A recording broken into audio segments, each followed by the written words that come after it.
Torres घोटाळ्यानंतर आता डोंबिवलीमध्ये नवा share marketing घोटाळा उघड झालेला आहे। डोंबिवलीमध्ये ग्रोथअप इंडिया आणि अर्थयुक्ती कन्सल्टिंग क्लासेसच्या नावाखाली 1,23,00,000ची फसवणूक झाली आहे। शेअर मार्केटिंगचा अभ्यास करण्यासाठी आलेल्या विद्यार्थ्यांचे आणि त्यांच्या कुटुंबियांचे विश्वास संपादन करून दरमहा 10% व्याज परताव्याचे आमिष दाखवून फसवणूक केली गेली आहे।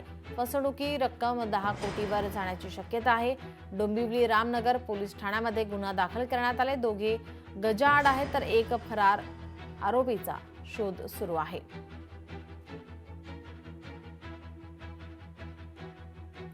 आपले प्रतिनिधी अशोक कांबळे आपल्यासोबत जोडलेले आहेत। अशोक, काय अधिकची माहिती?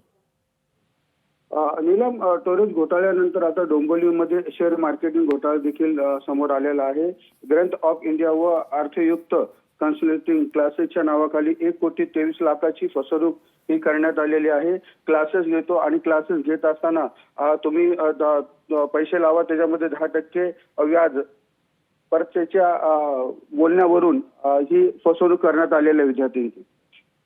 जी, या संदर्भात आता कोणाकोणाची नावं समोर येतात, कोणाकोणाला पकडण्यात येते, त्या संदर्भात काय माहिती आहे? नावं समोर आलेली नाहीत, परंतु त्यामध्ये 3 आरोपी आहेत। त्याच्यामध्ये 2 जणांना रामनगर पोलिसांनी अटक केलेली आहे आणि एक जण फरार आहे।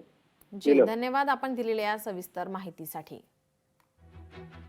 क्लासेसच्या नावाखाली 1,23,00,000ची फसवणूक करण्यात आली आहे। डोंबिवलीतील हा प्रकार नवा शेअर मार्केटिंग घोटाळा आता या ठिकाणी हा उघड होतोय।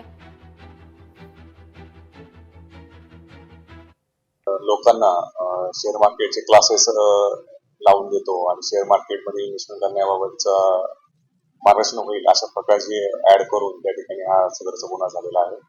आणि शेअर मार्केटमध्ये गुंतवणूक करून आपल्याला परतावा पण या ठिकाणी जास्त मिळेल अशा प्रकारे लोकांच्याकडून त्या ठिकाणी गुंतवणूक करण्यात आली आणि जवळजवळ 1 कोटीपेक्षा जास्त रक्कम त्यामध्ये गुंतवणूक झाली। आणि नंतर हे सगळे आरोपी जे आहेत त्यामध्ये जो काही परतावा त्यांनी लोकांना सांगितला होता त्यामुळे परतावा त्यांना मिळत नव्हता। नंतर सदरची फसवणूक झाल्याचे लक्षात आल्यानंतर मी आमच्या पोलीस स्टेशनला कंप्लेंट दिली आणि त्यानंतर हा गुन्हा दाखल केलेला आहे। त्यामुळे दोन्ही आरोपींना त्यामध्ये आता अटक केलेला आहे। दोन्ही पण आरोपी आमच्या पोलीस रिमांडमध्ये आहेत। लोकशाही मराठी ऐका, पहा, जागरूक रहा।